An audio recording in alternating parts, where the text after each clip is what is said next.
இன்னைக்கு பாத்தீங்கன்னா அண்மையில் மறைந்து போன நமது புரட்சி கலைஞர் விஜயகாந்த் அவரை பத்தி நிறைய நான்லாம் மேடையில விமர்சனம் பண்ணி பேசியிருக்கேன். 2011 இருந்து அரசியல் மேடைகள்ல தேர்தல் பிரச்சாரத்துல பயங்கரம். யூடியூப்ல எல்லாம் நீங்க பார்த்திருக்கலாம் அவரை பற்றி.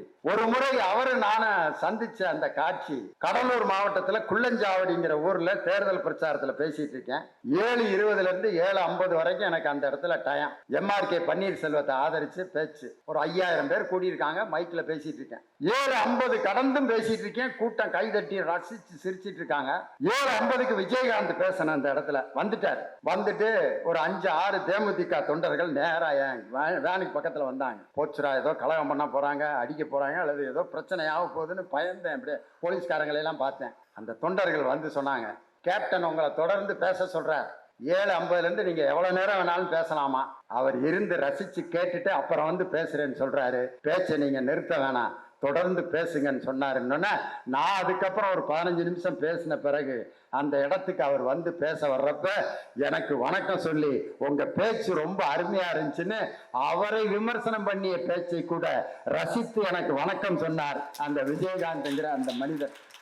ஏன்டா அவருக்கு இவ்வளவு பேர் வந்து அஞ்சலி செலுத்துறதுக்கு இவ்வளவு பெரிய கூட்டம்? ஏன், என்ன காரணம்னா வலது கை கொடுப்பதை இடது கைக்கு தெரியாமல் பலருக்கு அவர் எக்கச்சக்கமா உதவி செஞ்சிருக்கார். கோயம்பேடு இல்லத்துல நான் போய் அவருக்கு அஞ்சலி செலுத்த போனேன். பயங்கர கூட்டம். விஜயகாந்த் நம்ம விமர்சனம் பண்ணியிருக்கோமே, கண்டிப்பா தேமுதிக தொண்டர்கள் ஏதாவது பிரச்சனை பண்ணுவாங்கன்ட்டு பயந்துகிட்டு போலீஸ்காரங்களை பார்த்து கூட்டு போங்க அப்படின்னு. அதான் ஒண்ணும் இல்லை, நீங்க வாங்க சார் அப்படின்னு போலீஸ்காரங்க என்னை கூட்டு போகல. தேமுதிக தொண்டர்கள் கேப்டனை பார்க்க வந்தீங்களானே அப்படின்னு என்னை பாதுகாப்பா கூட்டிட்டு போய் அவரை அஞ்சலி செலுத்த வச்சுட்டு திரும்ப பாதுகாப்பா என்னை வந்து வாகனத்தில் ஏறி என்னை பத்திரமாக அனுப்பி வைத்தார்கள். இதற்கு பெயர் தான் உண்மையான அரசியல் நாகரிகம்னு அன்னைக்கு நான் பார்த்தேன். இன்னைக்கு எனக்கு கொடுத்திருக்கிற தலைப்பு வாழ்க்கை கவிதை வாசிப்போம். இது ஒரு பாட்டுல வந்த வரி. எந்த பாட்டுன்னு எல்லோருக்கும் பிடித்த பாட்டு. என் இனிய நண்பர் வித்தக கவிஞர் பா. விஜய் அவர்களுக்கு தேசிய விருதை பெற்றுக் கொடுத்த ஒவ்வொரு பூக்களுமே என்ற பாடலில் வருகின்ற வரிதான் வாழ்க்கை கவிதை வாசிப்போம். வாழ்க்கை கவிதை வாசிப்போம், வானம் அளவு யோசிப்போம், முயற்சி என்ற ஒன்றை மட்டும் மூச்சு போல சுவாசிப்போம் அப்படின்னு எழுதி ஒரு திரைப்பட கவிஞரின் பாடல் முதலில் பல்கலைக்கழகத்தின் பாடமாக வைக்கப்பட்ட பாடல். என் நண்பன் பா. விஜய் எழுதிய அந்த ஒவ்வொரு பூக்களுமே என்ற பாடலில் வந்த வரி வாழ்க்கை கவிதை வாசிப்போம். வாசிக்கிறதுல இருக்க சுகம் உண்மையிலே நான் ஏதாவது ஒரு ட்ரெயின்ல பயணம் பண்ணா ஒரு 5 புத்தகத்தையாவது எடுத்து பக்கத்துல வச்சுக்குவேன். பேஜஸ்ல ஒரு 3 நாளைக்கு முன்னாடி போனேன் திண்டுக்கலுக்கு. ஒரு 2 புத்தகத்தை வாசித்து முடிச்சுட்டேன். என் பக்கத்தில் ஒருத்தர் உட்கார்ந்து இருந்தவர் எனக்கு ரொம்ப தெரிஞ்சவர் தான். தமிழ்ல தான் பேசுறாரு. என் நிகழ்ச்சியெல்லாம் பார்த்துருப்பாரு போல. திண்டுக்கல் வர வரைக்கும் என்கிட்ட ஒரு வார்த்தை கூட பேசல, என்னை பார்க்கவும் இல்லை.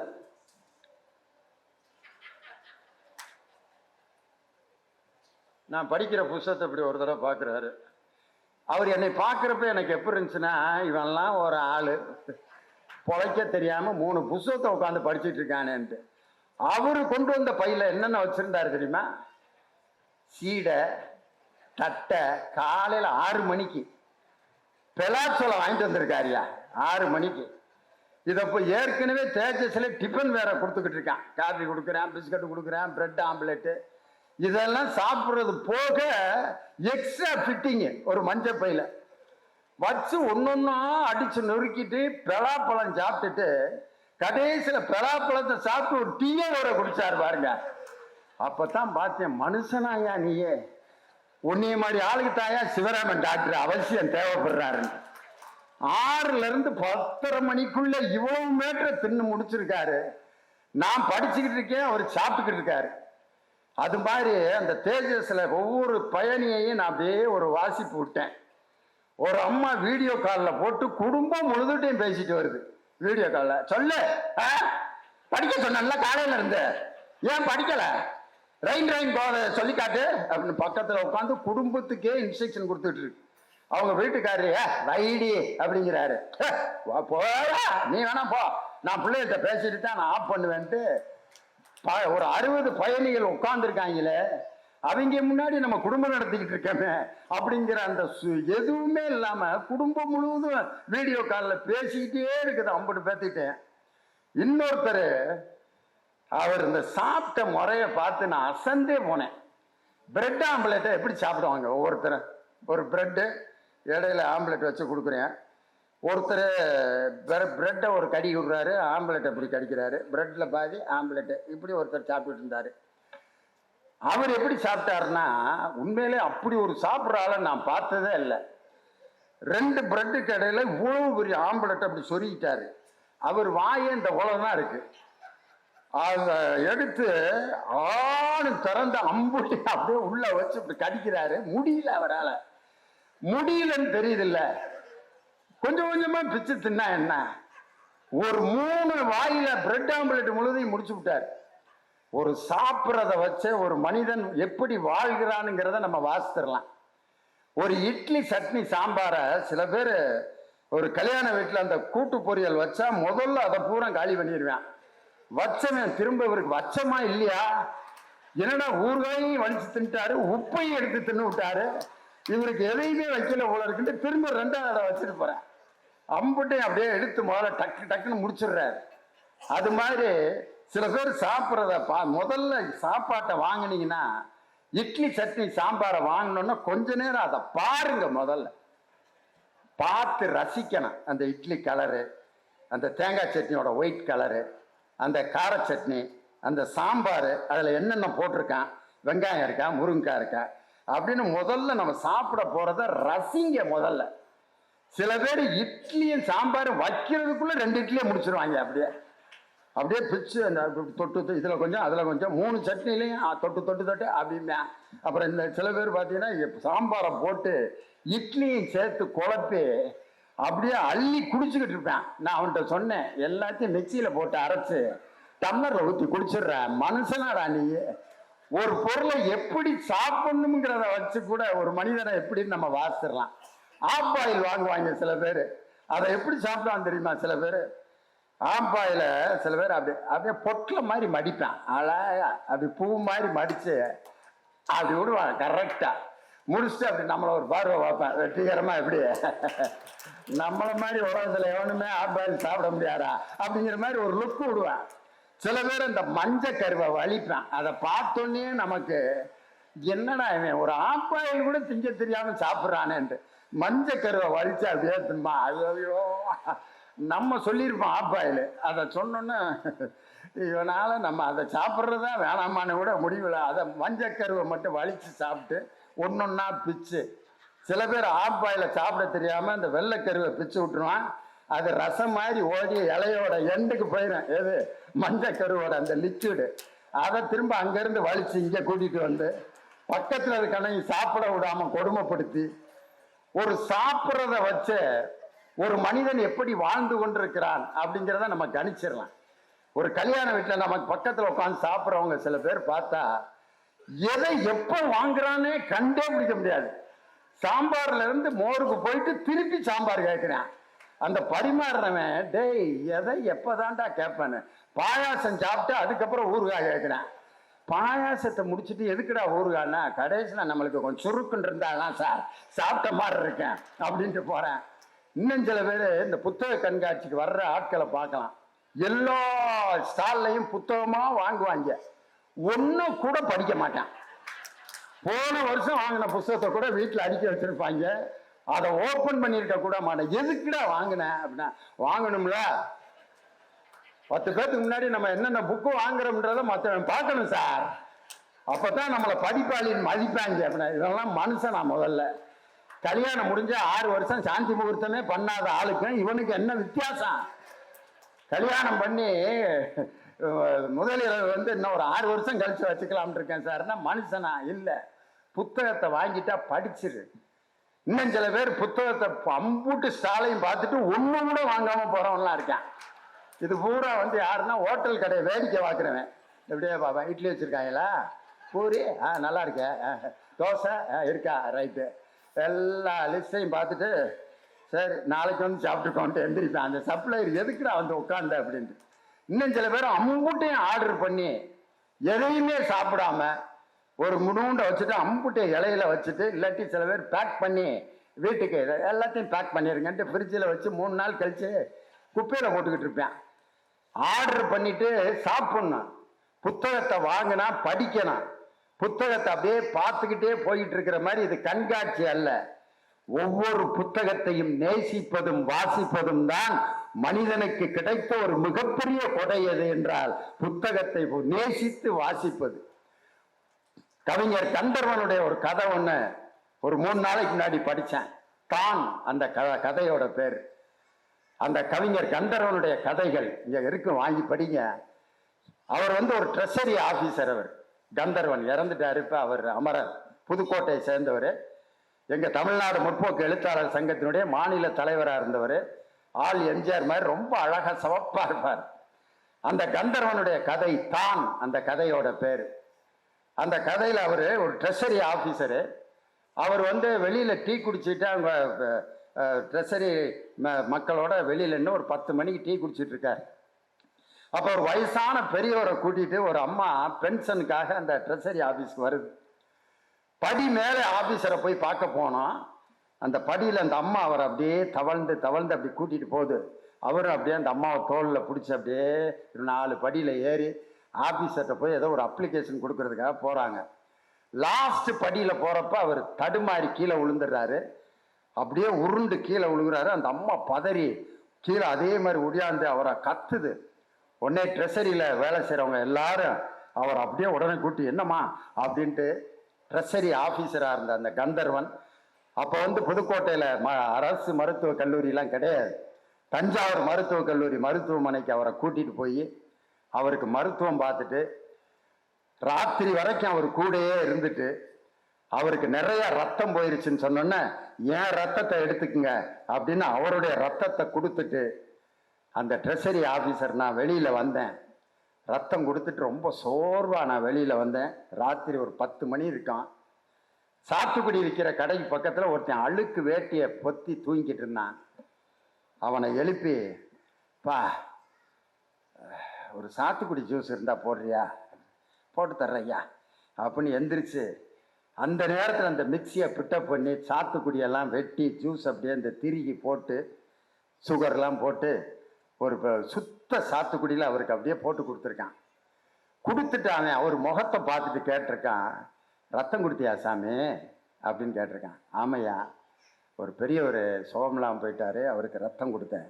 அப்படியா, இந்தா ஜூஸ் எவ்வளவுன்னு கேட்டா. அதுக்கு அவன் சொன்னான், ஒரு வேட்டியை போத்திட்டு படுத்துக்கிட்டு இருந்த ஒரு ஏழை அந்த கடை வச்சிருக்கவன் ரத்தம் கொடுக்குறவங்கள்ட்டலாம் நான் காசு வாங்குறது இல்லைங்க அப்படின்னு. ஏதோ நம்ம தான் பெரிய ஒரு நோயாளிக்கு உதவி செஞ்சுட்டோங்கிற தான்ங்கிற அகம்பாவத்தோட நான் வந்தேன்.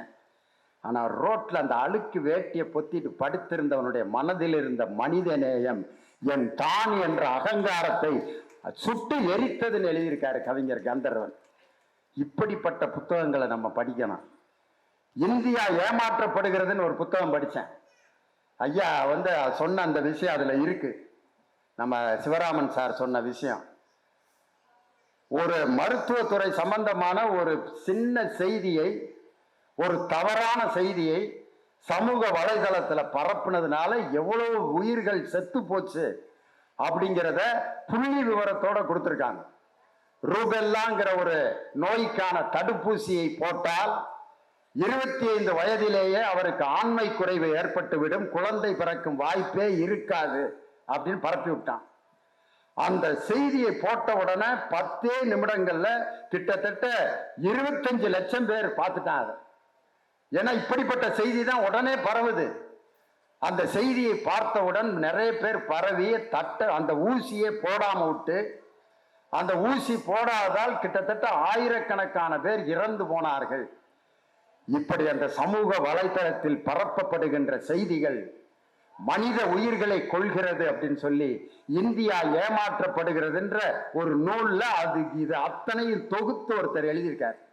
நல்ல செய்திகள் உடனே பரவி போகாது. இப்ப சிவராமன் ஐயா பேசினது நான் பேசினதான் இப்ப ரெக்கார்ட் பண்ணிட்டு இருக்காங்க. இதை நாளைக்கு எத்தனை வியூஸ் கேட்கிறாங்களோ சொல்ல முடியாது. ஆனா இந்த மாதிரி செய்தி உடனே பரவிடுது. தர்மபுரியில ஒரு அரசியல் பொதுக்கூட்டத்தில் பேசிட்டு இருக்கேன், நான் செத்துட்டேன்ட்டு ஒரு செய்தியை போட்டு விட்டாங்க. மாலையை போட்டு லியோனி சாலை விபத்தில் அகால மரணம். நான் பேசிட்டு இருக்கேன், கொண்டு வந்து காட்டுறாங்க. அண்ணே நீங்க செத்துட்டீங்கன்னு நியூஸ் போட்டாங்கண்ணே அப்படின்னு. அதை உடனே நான் ஆடியன்ஸ் கிட்ட காமிச்சு இங்க வார் பேசிக்கிட்டு இருக்கேன், என்னைய கொண்டுட்டாங்க அப்படின்ட்டு. ஒரு 5 வருஷம் 10 வருஷத்துக்கு முன்னாடி இதே மாதிரி நான் செத்துட்டேன்ட்டு ஒரு புரளி மலேசியா வரைக்கும் பரவி அங்கிருந்து என்னை விசாரிக்க ஆரம்பிச்சிட்டாங்க. எனக்கிட்டே விசாரிக்கிறேன், இறந்துட்டீங்களாம்ல நீங்க அப்படின்ட்டு. டேய் பேசிட்டு இருக்கிறதே நான் தாண்டா அப்படின்னா. அப்படியா? இல்லை நீங்க இறந்துட்டீங்கன்னு சொன்னாங்க. அதான் நானே பேசுறேன், அப்புறம் இறந்துட்டீங்கன்னு சொன்னாங்கன்னா விளாடுறியான்ட்டு மலேசியா ரேடியோல அப்புறம் லியோனி உயிரோட இருக்காருன்னு விளம்பரம் பண்ணாங்க.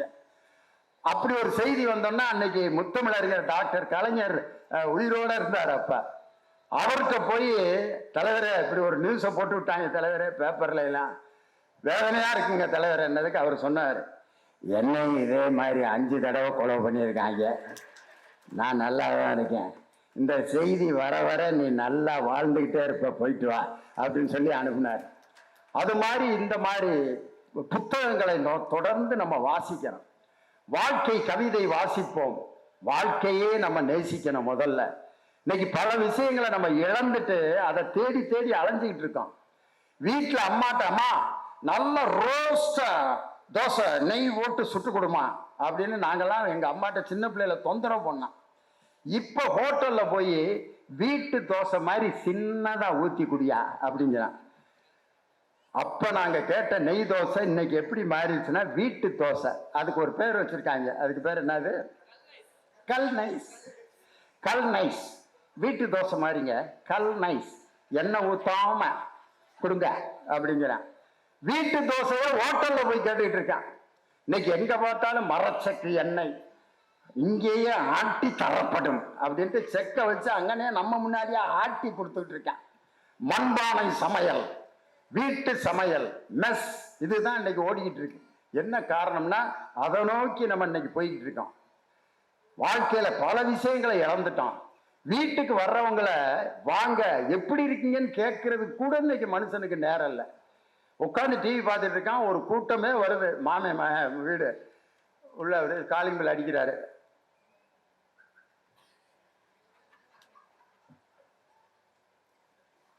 உட்காருங்க அப்படின்னு இப்படி இருக்கான். ஆனா நாங்கெல்லாம் சின்ன பிள்ளையா இருக்க போய் வீட்டுக்குள்ள வந்த அந்த விசாரிக்கிற விசாரிப்பு இருக்கு பாருங்க, உள்ள நுழைஞ்ச வாயா வாயா வாயா வாயா எப்படி இருக்கீங்க மாப்பு, உன்னைய பார்த்து எத்தனை வருஷம் ஆச்சு, போன மாசம் தான் பார்த்துருப்பாங்க ஒரு இளவுல, ஆனா உன்னைய பார்த்து எத்தனை வருஷம் ஆச்சு, நல்லா இருக்கியா மாப்பிள்ள, அப்பா இப்படி இருக்காரு, அம்மா இருக்க, அம்மா ஏதோ பாத்ரூம்ல வலிக்கு உறிஞ்சிருன்னு சொன்னாங்க, காலில் ஏதோ அடிபட்டு இருக்குன்னு சொன்னாங்க, நல்லா இருக்கா, நல்லா இருக்கு, மகன் எப்படி படிச்சுட்டு இருக்கானா, +2, அடுத்த வருஷம் என்ன செய்ய போற, சேர்க்க போற, ஏதாவது காலேஜில் சேர்க்கணும், மக 8வது படிக்குதா, எப்படி படிக்குது, நல்லா படிக்குதா, அப்புறம் பெரியப்பா அப்படி இருக்காரு, வீட்டுக்கு வந்தாரா, நல்லா பாக்குறாரா, ஆக ஊனும் அம்புட்டு சொந்தத்தையும் விசாரிச்சுட்டு அவன் போயிருவான்.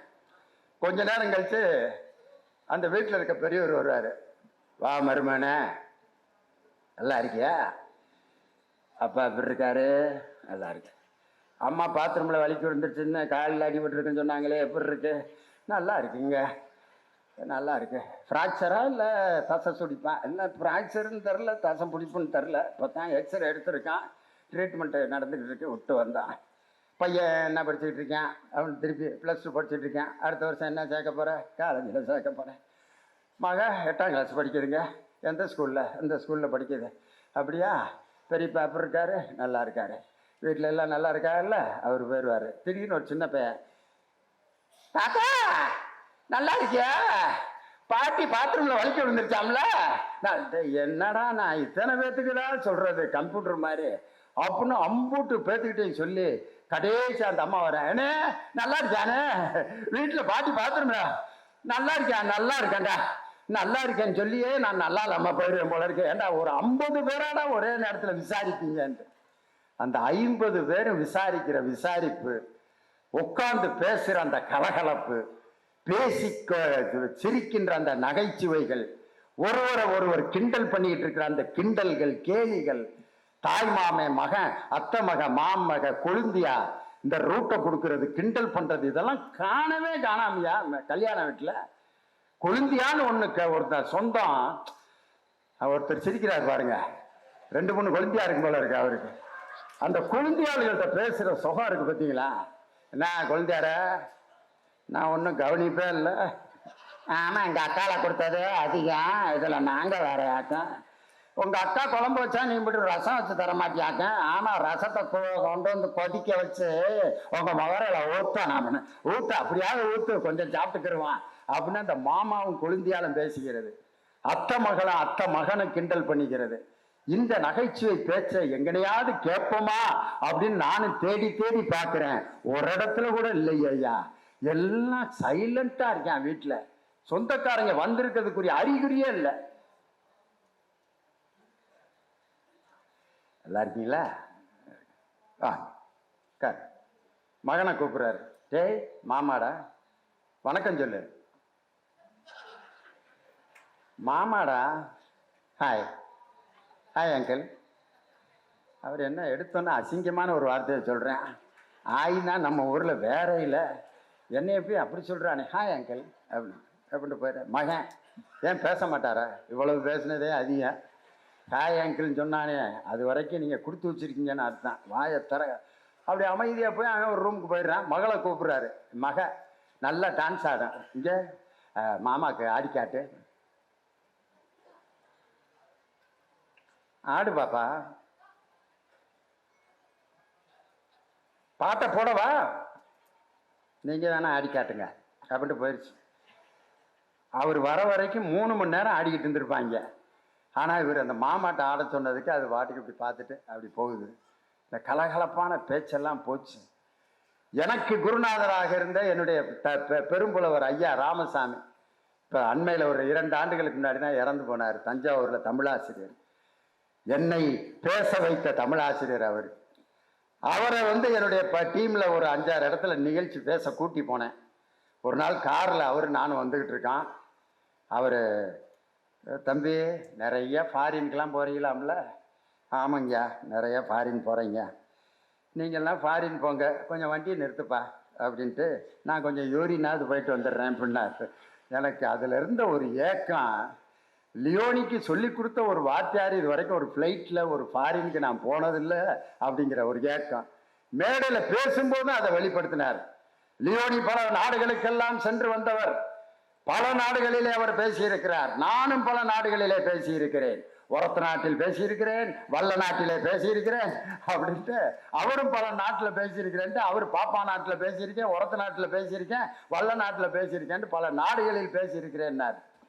அந்த ராமசாமி ஐயா சொல்லுவாரு, வாழ்க்கையில எல்லாமே ஃபார்மாலிட்டிஸ்லயே நம்ம வாழ்ந்துட்டோம். இன்னும் சில பேர் பாருங்க, கல்யாண வீடுல வரவேற்புல அங்க போய் நிகழ்ச்சி நிரல். எது? திருமண வரவேற்பு. 1 இறை வணக்கம், 2 வரவேற்புரை, 3 வந்திருப்பவர்களை கௌரவித்தல் அப்படின்ட்டு நன்றி நவிழல் வரைக்கும். பொண்ணு மாப்பிள்ளை இப்படியே பார்ப்பாங்க. இது என்ன பள்ளிக்கூட ஆண்டு விழாவாடா? நல்ல வேளை தமிழ் தாய் வாழ்த்தோட தொடங்காம வரவேற்புரையோட ஆரம்பிச்சிட்டு கல்யாண வரவேற்புல போய் நிகழ்ச்சி நிரல் போட்டு வாசிக்கிறதா? நல்ல வேளை சாந்தி முகூர்த்தத்துக்கு நிகழ்ச்சி நிரல் எழுதி கொடுக்காம விட்டாரு. சாந்தி முகூர்த்தத்தில் போய் 1 இறை வணக்கம், 2 மாலை சூடல், 3 பால் வழங்குதல், 4 அப்படின்ற நிகழ்ச்சி இல்லை. ஃபார்மாலிட்டிஸுக்கு அப்பாற்பட்டது நமது வாழ்க்கை. இதயங்களும் இதயங்களும் இணைகின்ற அந்த சுகம் இருக்கு பார்த்தீங்களா? அந்த சுகத்தை இன்னைக்கு நம்ம இழந்து தனித்தனி தீவுகளாக வாழ்வதில் இன்னைக்கு மகிழ்ச்சி கொண்டுகிட்டு இருக்கான். நம்ம ஒவ்வொரு மனிதனும் படிக்க வேண்டிய புத்தகங்கள், ஏராளமான புத்தகங்கள். வாழ்க்கையை வாசிப்பது என்பது வெறும் புத்தகங்களை வாசிப்பது மட்டுமல்ல, ஒரு மனிதனை, அவனுடைய முகத்தை வாசிப்பது. அவன் என்ன எதிர்பார்த்து வந்திருக்கிறான் என்பதை தெரிந்து கொண்டு அதற்கு தகுந்தாற் போல ஒருவன் பழகுவது. இங்க வந்திருக்கீங்களே, இந்த முகம் முன்னால உட்கார்ந்து இருக்க உங்களுடைய முகங்களை எல்லாம் நான் பார்த்துக்கிட்டே பேசணும். நீங்க என்ன எதிர்பார்க்கிறீங்கிறத ஒரு 10 நிமிஷத்துல நான் அந்த மேடையில நின்று அதை கணிக்கலைன்னா நான் பேசுவதற்கே தகுதியற்றவன் என்று பொருள். சில பேர் இங்க வந்திருக்கவங்க என்ன கேட்கிறாங்களோ கேட்கலையோ அதை பத்தி கவலையே படுறதில்லை. அவங்களுக்கு தெரிஞ்சதெல்லாம் அடிச்சு விட்டு போயிடுவாங்க. ஒரு கவிதை என்பது எப்படி இருக்கணும்? கம்பராமாயணமும் கவிதை தான். ஆனால் அந்த கவிதையை சொல்லி ஒருவர் அதற்கு விளக்கம் சொல்லி அதனுடைய நயத்தை நமக்கு சொல்லணும். ராமனுடைய அழகை பற்றி கம்பர் ரொம்ப அழகான ஒரு கவிதை சொல்வார். வெய்யோனொளி தன்மேனியில் விரிசோதியில் மறைய பொய்யோ என்னும் இடையானோடும் இளையானோடும் போனான், மையோ மறிகடலோ மரகதமோ மலைமுகிலோ, ஐயோ இவன் வடிவென்பதோர் அழியா அழகுடையான்பார். ஐயோ எப்படியா நீ இவ்வளவு அழகா இருக்க, கண்ணங்கரேன்னு இருந்தாலும் இவ்வளவு அழகா இருக்கியன்று. இந்த வெய்யோனொளி தன்மேலியில் விரிசோதியில் மறைய பொய்யோ என்னும் இடையானோடும் இளையானோடும் போனான். இந்த கவிதை கேட்கறதுக்கு சுகமா இருக்கேன், என்ன சொன்னாருங்கிறது நமக்கு தெரியாது. சில பேர் இதே மாதிரிதான் இருக்கான், என்ன நினைக்கிறாங்கிறத கண்டே பிடிக்க முடியாதியா. வீட்டுக்கு வருவாங்க, வாங்க வாங்க என்ன விஷயமா வந்தீங்க, சும்மா இப்படியே வந்துட்டு போலான்ட்டு வந்தேன், உட்காருங்க சொல்லுங்க, இல்லை சும்மா உங்களை அப்படியே பார்த்துட்டு போகலான்ட்டு. என்னடா 10:45 ஆகுது, இன்னும் சும்மா பார்த்துட்டு போகலான்னு கடைசி வரைக்கும் எதுக்கு வந்தாருங்கிறதையே சொல்லாம திரும்ப ஒரு காப்பியையும் ஒரு முறுக்கையும் தின்னுபிட்டு திருப்பி எந்திரிச்சு போயிட்டாரு. ஏன் வந்தாரு, எதுக்கு வந்தாரு தெரியவே இல்லை. என்னமோ சொல்ல வந்திருக்காரு, சூழ்நிலை சரியில்லை, எந்திரிச்சு போயிட்டாரு. அவர் என்ன நினைக்கிறாருங்கிறத சொல்லுறது இருக்கு பார்த்தீங்களா, அது ஒரு பெரிய கலை. சொல்லணும், விளக்கி சொல்லணும். வாழ்க்கை கவிதையை வாசிக்கிறது கம்பராமாயணத்தை போன ஒரு கடுமையான ஒரு கவிதையாக நம்ம இருக்க வேண்டிய அவசியம் இல்லை. திருக்குறளை போல 1.5 அடியில் வாழ்க்கையே 3 பகுதிகளாக பிரித்து சொன்ன திருக்குறள் மாதிரி நம்மளுடைய கவிதை இருக்கணும். அறம், பொருள், இன்பம். சில பேர் எந்த நேரம் பார்த்தாலும் புத்திமதி சொல்லிட்டே இருப்பேன், பார்த்துருக்கீங்களா? நான்லாம் 1952 நடந்தே 52 நடந்து போய் படித்தேன். பஸ்ஸே கிடையாது, அரிக்கன் லைட்டில் படித்தேன். உங்கள் தாத்தா ஒன்றுமே வாங்கி கொடுக்கல, உங்கள் அப்பா. இதைத்தானே சொல்கிற, 52 தடவை சொல்லிட்டீங்க, சாங் கொடுங்க அப்படின்னு சொல்லி சொன்னதையே திருப்பி அறம் மாதிரி திரும்ப புத்திமதி சொல்லிக்கிட்டே இருக்கிற குரூப் ஒன்று இருக்கும். சில பேர் பார்த்தீங்கன்னா எப்போ பார்த்தாலும் காசை பற்றியே பேசிட்டு இருப்பான், பார்த்துருக்கீங்களா? எங்கே போனாலும் கல்யாண வீட்டுக்குள்ளே போனால் பொண்ணு மாப்பிள்ளை எப்படி இருக்காங்க அதை பற்றி கவலையை எத்தனை நகை போட்டிருப்பாங்க, 20 போட்டிருப்பாங்களா? இந்த பட்டுப்படை எம்புட்டு இருக்கான், டெக்கரேஷனுக்கு எவ்வளோ ஆயிருக்கான், சோத்துக்கு எவ்வளோ செலவழிச்சிருப்பான், மண்டை வாடகை எவ்வளோ, உனக்கு எதுக்குடா? அவன் தானே கொடுக்க போறான் பில்ல, நீ எதுக்கு அதை பற்றி கவலைப்படுற? எங்கே போனாலும் எக்கனாமிக்ஸ் தான், பொருள் தான். எந்த நேரம் பார்த்தா இந்த வீடு கட்டுறவன் முன்னாடி ஒரு பெரிய தட்டியை போட்டு மூடி ஒரு பெரிய திஷ்டி பொம்மையை தொங்க விடுறதுக்கு என்ன காரணம்னு இது வரைக்கும் யாராவது யோசிச்சிருக்கீங்களா? வீடு கட்டுறவன் கேட்டால் திஷ்டிம்பான். திஷ்டிலாம் கிடையாது, வர்றவன் ஒவ்வொருத்தரும் ஒவ்வொரு யோசனை சொல்லிகிட்டே இருப்பான். இந்த ரூம் எங்கே வச்சுருக்கீங்க, பாத்ரூம் எந்த பக்கம் வச்சுருக்க, இந்த பக்கம்லாம் வைக்கக்கூடாதியா. அவன் கட்டி முடிச்சுட்டான் பாத்ரூமை. ஓ ராசி என்ன, நட்சத்திரம் என்ன? ரிஷபராசி மிருகசேஷ நட்சத்திரம். ரிஷபராசி மிருகசேஷ நட்சத்திரத்துக்கு பாத்ரூம் மேற்க இருக்கப்படாது. நீ மேற்க கட்டிட்ட, 7.5 லட்சம் செலவழித்து டைல்ஸ்லாம் ஒட்டிட்டான். இப்போ போய் இருக்கக்கூடாது. ஏன் இருந்தா என்ன, பெரிய உயிருக்கு ஆபத்து, அவ்வளோதான். நான் இப்போ தான் படிச்சுட்டு வந்தேன் பஞ்சாங்கத்தில்ன்ட்டான். அவன் நிம்மதியாக இருப்பானா? நான் இன்னைக்கு கேட்குறேன், பாத்ரூம் எந்த பக்கம் கட்டினா என்ன?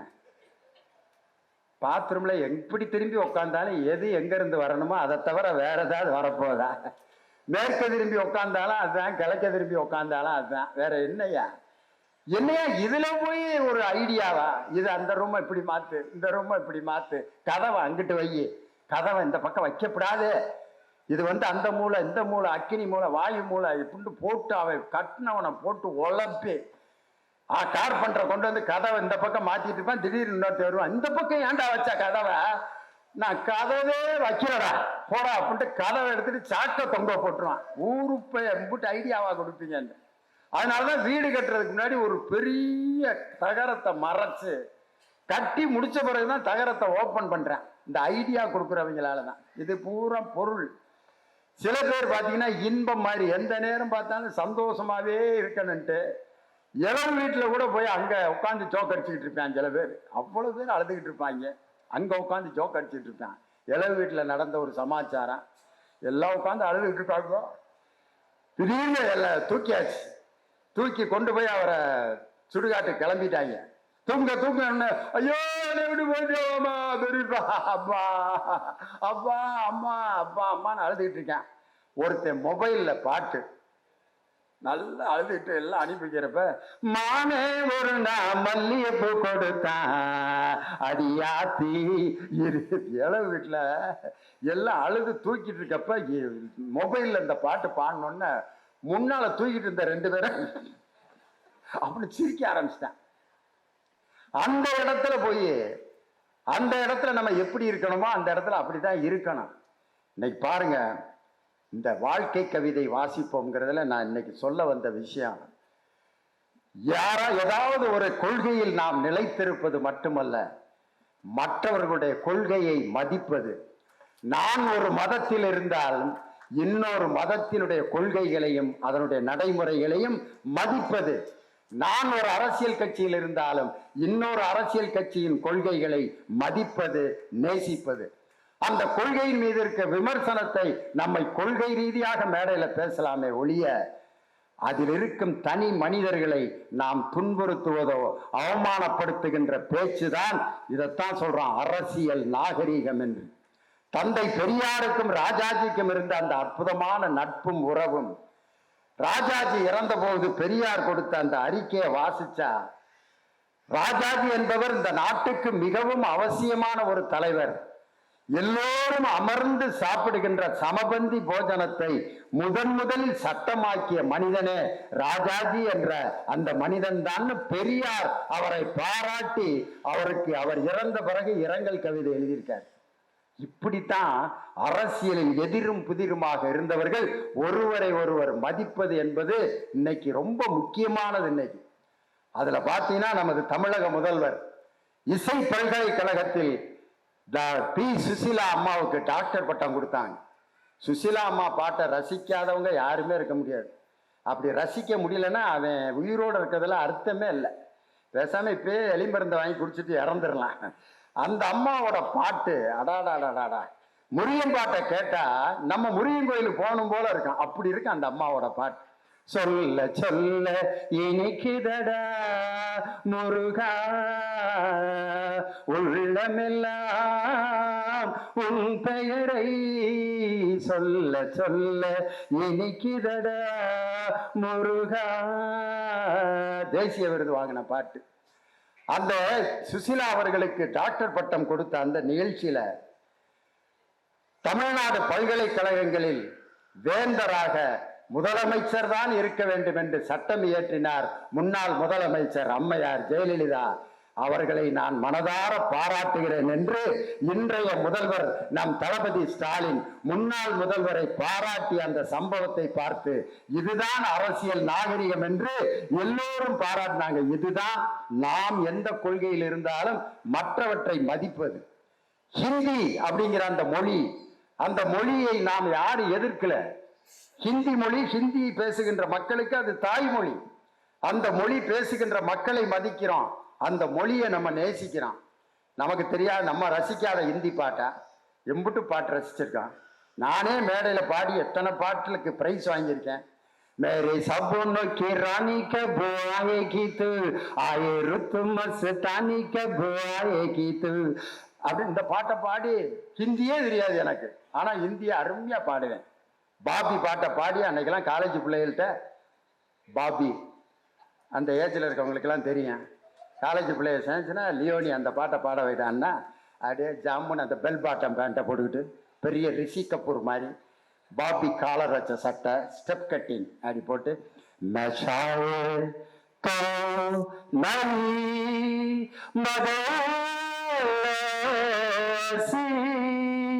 जब से देखा मैंने तुझको मुझको शायरी आ गई मैं शायर तो नहीं प्यार का नाम मैंने सुना था मगर क्या थे अपने उठाकर அப்படின்னு பாடினா கை தட்டுவாங்க.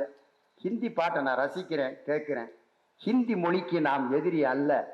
அதையும் பேசுகின்ற மக்கள் தாய்மொழியாக அதை பயன்படுத்துகிறார்கள்.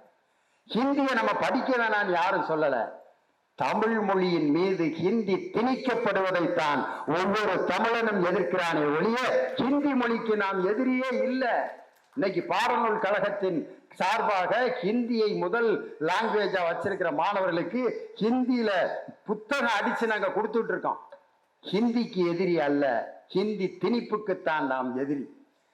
பாம்பேல போயிருக்கணும்னா ஹிந்தி படிக்கணும். ஹிந்தி தெரியாம பாம்பேல பொழைக்க முடியுமா? NS கிருஷ்ணன் இங்க இருந்து பாம்பேக்கு போயிருக்காரு.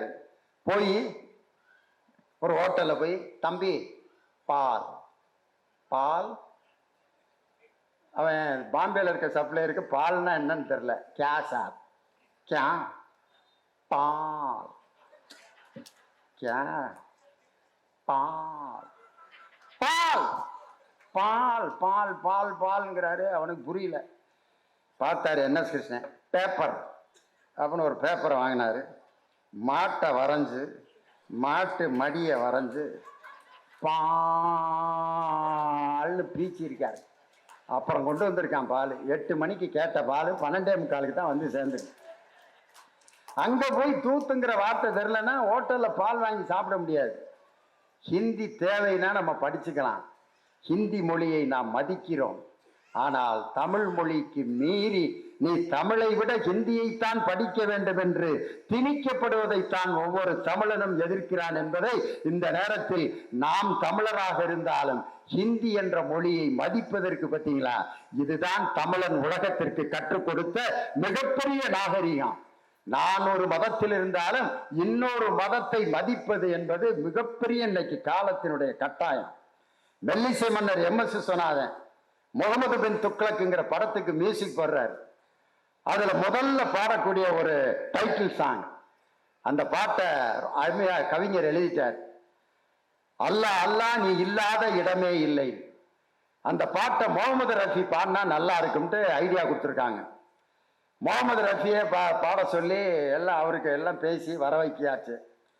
ஆனா அந்த ஒரு குரூப் வந்து இல்ல MS விஸ்வநாதனே பாடட்டேன் அப்படிங்கிறாங்க. உடனே அந்த படத்தினுடைய தயாரிப்பாளர் சீட்டு போட்டுருவான்.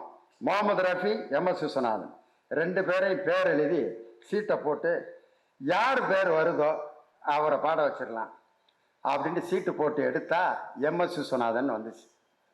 அந்த பாட்டை MS விஸ்வநாதன் மியூசிக் போட்டு பாடினாரு. அல்லாஹ் அக்பர் அல்லாஹ்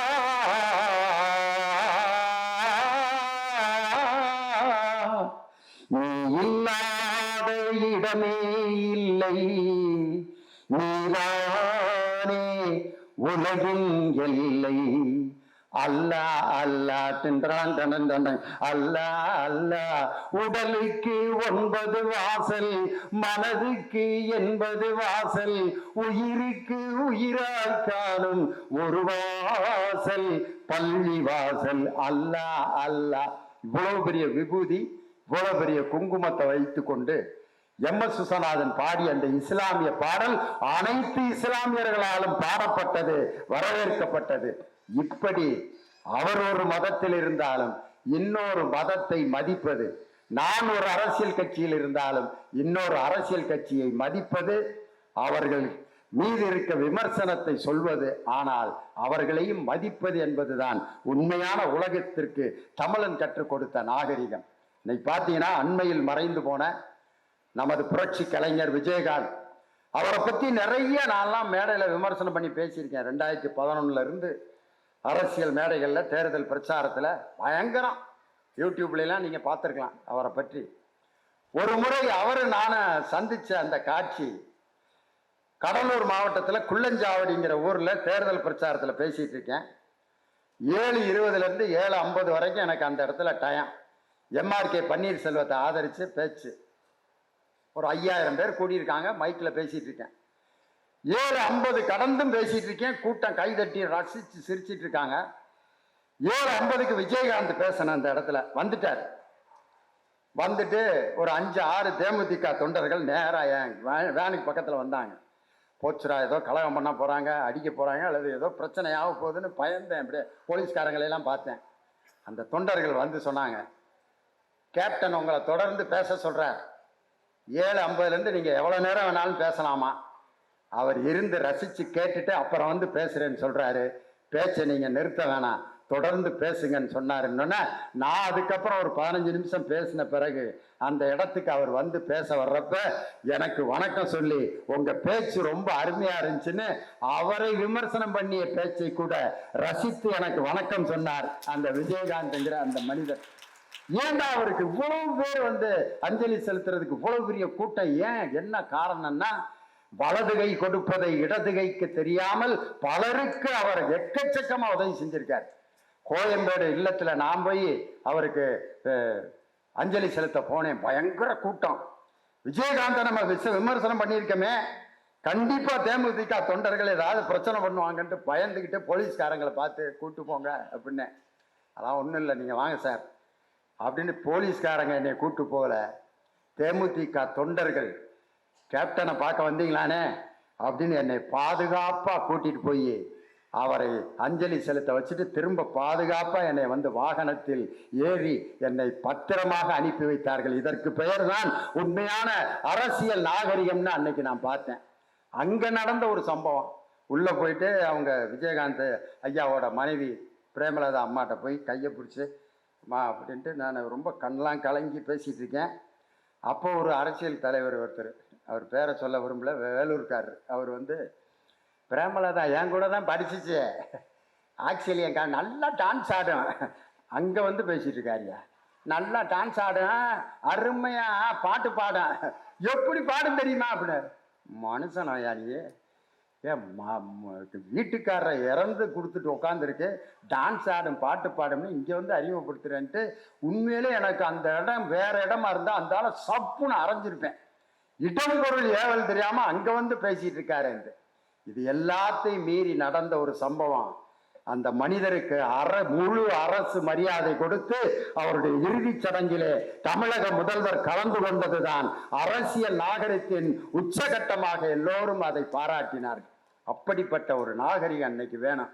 எனக்கு மேடையில எவ்வளவு நேரம் தெரியல, நான் பாட்டு பேசிட்டு இருக்கேன். ஒரு புத்தகம் கொடுத்தாங்க எனக்கு, ஐயா திருநாவுக்கரசு, நிழல் திருநாவுக்கரசு அவர்கள் எழுதின புத்தகம். திரைப்பட பாடல்கள்ல என்னென்ன ராகங்கள் இருக்கு அப்படின்னு ஒரு புத்தகம். அந்த புத்தகத்தை நான் ஏற்கனவே வாங்கி பாதி படிச்சு முடிச்சிட்டேன். இன்னொரு காப்பி எனக்கு கொடுத்துருக்காங்க. ஒவ்வொரு பாட்டும் என்னென்ன ராகத்துல வந்துச்சு அதை பாட்டு கேட்டு கேட்டு ஒவ்வொரு ராகமும். இன்னைக்கு பாத்தீங்கன்னா இசைஞானி இளையராஜாவுக்கு பிடிச்ச ராகம் எது அப்படின்னு கேட்டதுக்கு அவர் சொல்றாரு, எனக்கு பிடிச்சது சுத்த தண்ணி ஆச்சுங்கிற ராகம். ஏன் அந்த ராகம் உங்களுக்கு பிடிக்கும்னு MS விஸ்வநாதன் போட்ட ஒரு பாட்டு சுத்த தன்யாசில எல்லாரும் ரசிச்சாங்க. என்ன பாட்டு? தொட்டால் பூமலரும் தொடாமல் நான் மலர்ந்தேன், சுட்டால் பொன் சிவக்கும் சுடாமல் கண் சிவந்தேன்.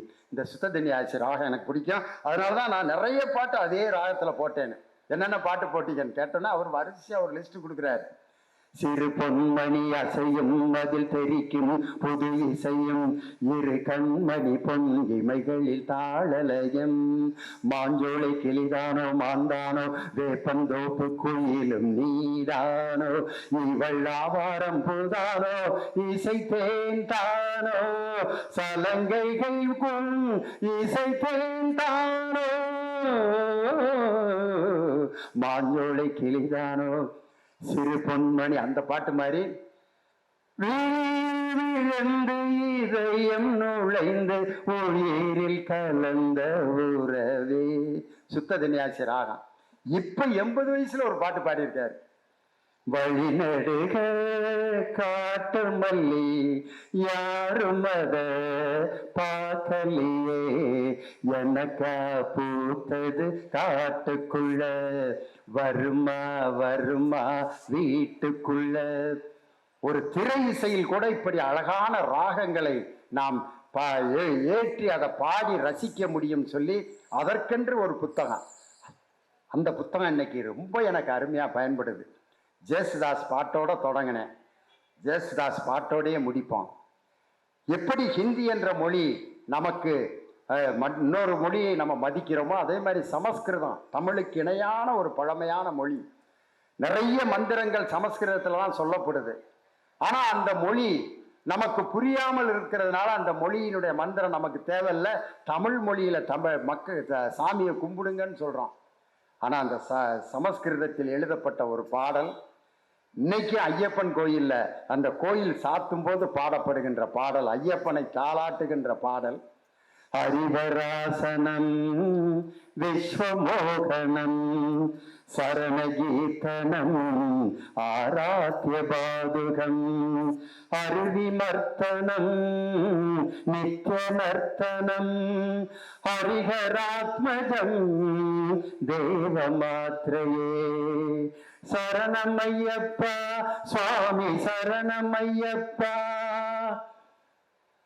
மொழி சமஸ்கிருதம், பாடப்பட்டது ஐயப்பனுக்காக, பாடியது ஜேசுதாஸ் என்ற ஒரு கிறிஸ்துவ கலைஞர். இதுதான் இந்தியாவில் நாம் விரும்புகின்ற அந்த ஒற்றுமை, தமிழன் உலகத்திற்கு கற்றுக் கொடுத்த ஒற்றுமை. மதத்தாலும் ஜாதியாலும் நாம் வெவ்வேறு இடங்களில் இருந்தாலும் தமிழ் மொழி பேசுகின்ற தமிழன் என்ற ஒற்றுமை. இந்தியாவில் பல மாநிலங்கள் இருந்தாலும் இந்தியன் என்ற அந்த ஒற்றுமை, மதங்கள் பல மதங்கள் இருந்தாலும் இந்தியன் என்ற அந்த ஒற்றுமைதான் நமது வாழ்க்கையை இன்று வாசிப்பதற்கு, அந்த கவிதையை, அந்த வாழ்க்கை கவிதையை, மத ஒற்றுமை என்ற வாழ்க்கை கவிதையை, தமிழ் என்ற வாழ்க்கை கவிதையை, நமது பண்பாடு என்ற வாழ்க்கை கவிதையை, நமது நாகரிகம் என்ற வாழ்க்கை கவிதையை, நமது தமிழர்களின் வாழ்வியல் முறைகள் என்ற வாழ்க்கை கவிதையை தொடர்ந்து வாசிப்போம், மகிழ்ச்சியாக இருப்போம். இந்த புத்தக திருவிழாவில் வந்திருக்கின்ற அனைத்து வாசகர்களுக்கும், என் உயிரினும் மேலான ரசிக பெருமக்களுக்கும் என் வாழ்த்துக்களை சொல்லி விடைபெறுகிறேன். நன்றி, வணக்கம்.